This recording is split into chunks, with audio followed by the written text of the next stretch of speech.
Hey, welcome to English Star. How is everyone?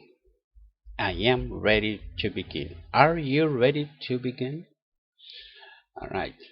We are going to we're going to talk about the verb ring. Um this verb has just not too many meanings because it's a verb that it's very alike with call, but call is a regular verb and ring is an irregular verb. So we are going to talk about this irregular verb, ring. The definition of this verb is to phone, to phone somebody or something. And well, vamos ahora, hola, ¿cómo están todos? Bienvenidos a English Star. Y vamos a hablar del verbo irregular ring. El verbo irregular ring es muy similar al verbo call, C-A-L-L. Ese verbo es regular. Y ring es un verbo irregular.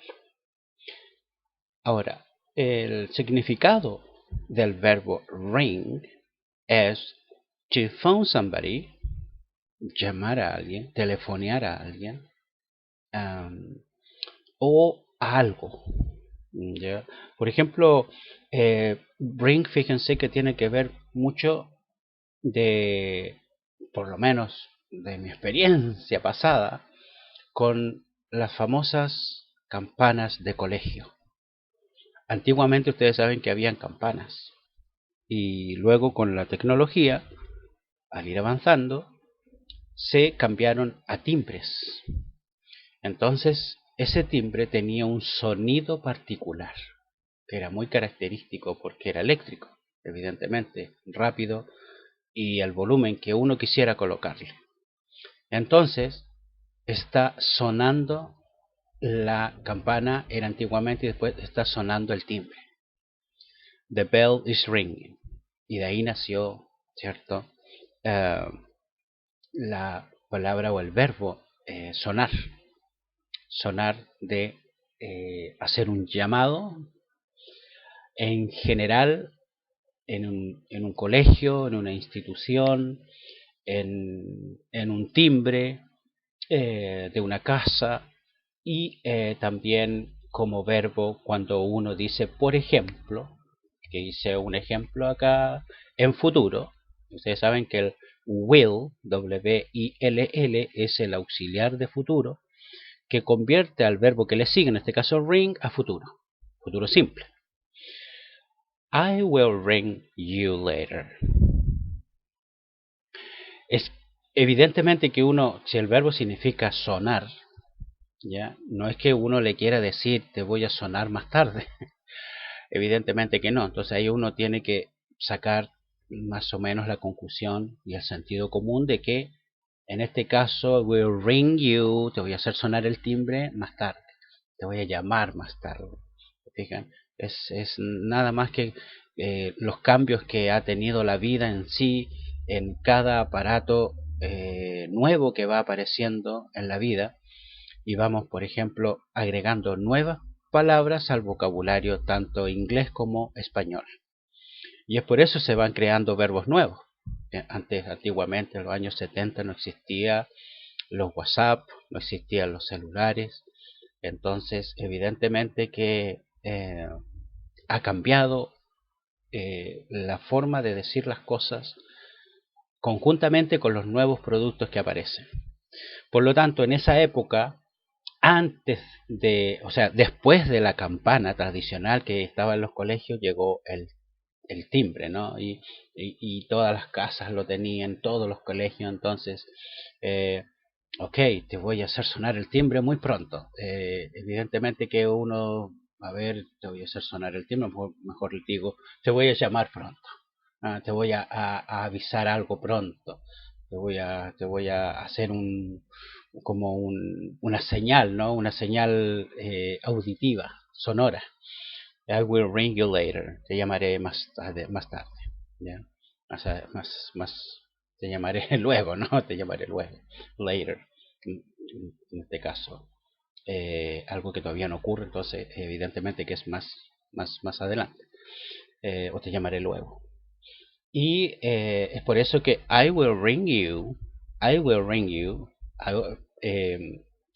Te llamaré más tarde. O más adelante. O en un futuro próximo. Te llamaré. Simplemente se puede decir te llamaré, ¿no es cierto? Te llamaré. Bien, este verbo, en este caso el will, el verbo auxiliar de futuro, se puede contraer, ¿ya? Se puede hacer una contraction y uno va a eliminar la W y la I latina del puntito, ¿cierto? Y la va a reemplazar por un apóstrofe y va a colocar en este caso el pronombre, ¿cierto? En mayúscula, en capital letter, el pronombre en mayúscula y luego al lado del pronombre se coloca el apóstrofe y dos L's, ¿ya? Y ahí uno, al estar esa contracción, uno va a decir I'll ring you later. I'll. Es como pronunciar el pronombre I, la I, ¿cierto? Y luego las dos L. I'll ring you later. I'll ring you later. I'll ring you later. Later, inglés americano, y later, inglés británico, ¿no? Later. I will ring you later. I will ring you later. I will ring you later. American English. All right. All this is like some kind of funny. Muy bien. Entonces, todo esto un poco gracioso, dije en inglés. Pero yo creo que están acostumbrando a entender el inglés que yo uso, que es muy básico, es muy fácil de entender. Así que yo creo que I think that you are ready now to understand what I say. So, I am sure, completely sure of that. Yes. Bueno, y ahora justo hicimos el cambio de pantalla.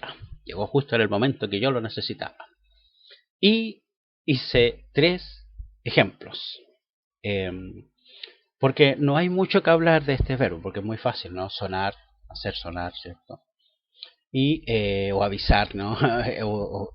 Timbrar puede ser, no, pero timbrar es como, de otra manera, es como uno timbra un papel, ¿no? Así que sería como llamar es como que más le calza al verbo, en este caso, sonar.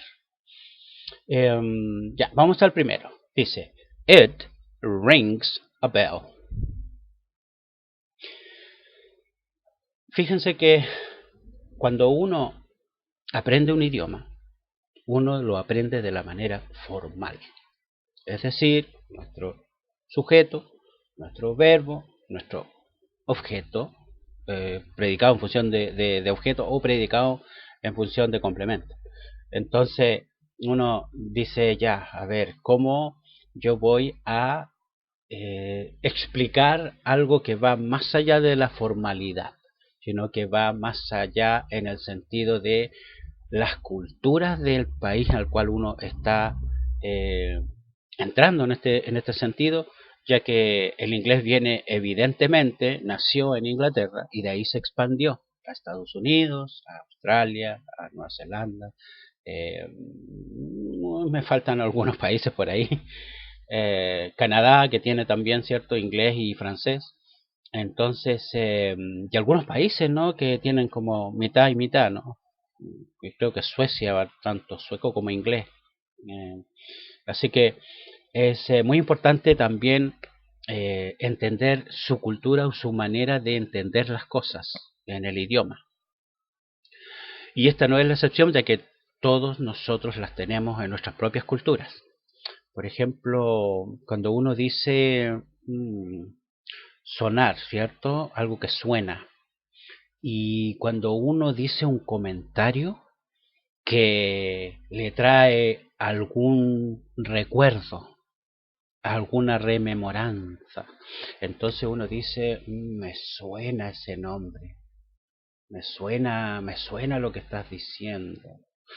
Entonces uno cuando se va a referir a eso, se va a referir a eso, uno va a decir, "Mm, claro, sí, it rings a bell, sí, me suena, it rings a bell, mm, claro, sí, o nos suena algo así como que algo recordamos de la situación que estás hablando. It rings a bell, it rings a bell. Como también, si acá más abajo tenemos la segunda ejemplo, el segundo ejemplo. His name rings a bell. His name, su nombre, ¿cierto? Rings a bell. Entonces, acá, claro, uno dice, his name. Do you remember? Voy a crear o inventar un nombre. Ustedes saben que siempre escojo nombres de los pueblos originarios, antiguos, y podría ser, por ejemplo, eh, eh, podría ser Millaray, que es un nombre femenino de los antiguos pueblos originarios acá de Chile, y se llama Millaray. Millaray. Me gustan mucho esos nombres, ¿eh? Fíjense que por eso yo los digo constantemente porque los encuentro muy bonitos. Eh, y yo digo, ok, Millaray. Ah, her name rings a bell. En este caso, obviamente, está como para hombre, ¿no? His name. Está his es para hombre y her es para mujer. Pero yo en este caso lo estoy diciendo como para mujer, ¿no? Ya vieron que ahí his name es para hombre. Rings a bell, podemos colocar un nombre, por ejemplo, mapuche antiguo de un gran guerrero que hubo acá en los pueblos originarios que se llamó Lautaro. Entonces yo puedo hablar algo sobre Lautaro y me van a decir, his name rings a bell. His name rings a bell. Me suena su nombre. Y obviamente, claro, fue muy eh, conocido en la época, ya que él tuvo mucha astucia e inteligencia para luchar en contra de aquella época, lo que eran los enemigos, ¿no? Y que él fue un guerrero excepcional. Y hizo muchas hazañas, ¿no? En el pasado. Ustedes saben como Robin Hood, ¿no? La historia de Robin Hood, que uno a veces las lee y las recuerda y todo eso. Bueno, acá también sería una cosa así. Y evidentemente que uno va a decir, his name rings a bell. Me suena su nombre. Y obviamente que, oh sí, me recuerdo de Lautaro. Yeah, yeah, his name rings a bell. Lautaro, I think he was a great warrior, I think, something like that, in the past. I think in 1500. Ok, entonces ahí uno va como diciendo de esa manera que uno recuerda algo. Y evidentemente la última parte la tengo en negativo, ¿no? Es cuando uno dice, it doesn't ring a bell. It doesn't ring a bell. No me suena. Evidentemente, por ejemplo, de las cosas que uno a veces nosotros no nos queremos acordar, y alguien trata de recordarnos, nosotros vamos a decir, it doesn't ring a bell. It doesn't ring a bell. No me suena, no me suena para nada. Entonces uno va a decir así, ¿verdad? Como que no, eso no me acuerdo, eso no me suena esa situación, ese hecho, ese nombre. Entonces uno va a decir en inglés, it doesn't ring a bell to me, it doesn't ring a bell to me. No, it doesn't. Entonces ahí uno va utilizando este verbo de esa manera, ¿no? Pero lo principal es la definición, palabra única de este verbo, hacer sonar, ¿ya? Hacer sonar una sirena, un timbre, un aparato electrónico. Um, ok, muchas gracias por ver los videos. Llegamos a la parte final. Y vamos a seguir avanzando. Este verbo no tenía mucha explicación, un verbo fácil, así que estamos bien. Y gracias a los que están suscritos, muchas gracias por el apoyo y suscríbanse a los que aún no lo han hecho para seguir avanzando y tratar de mejorar. Nos vemos pronto y bye bye.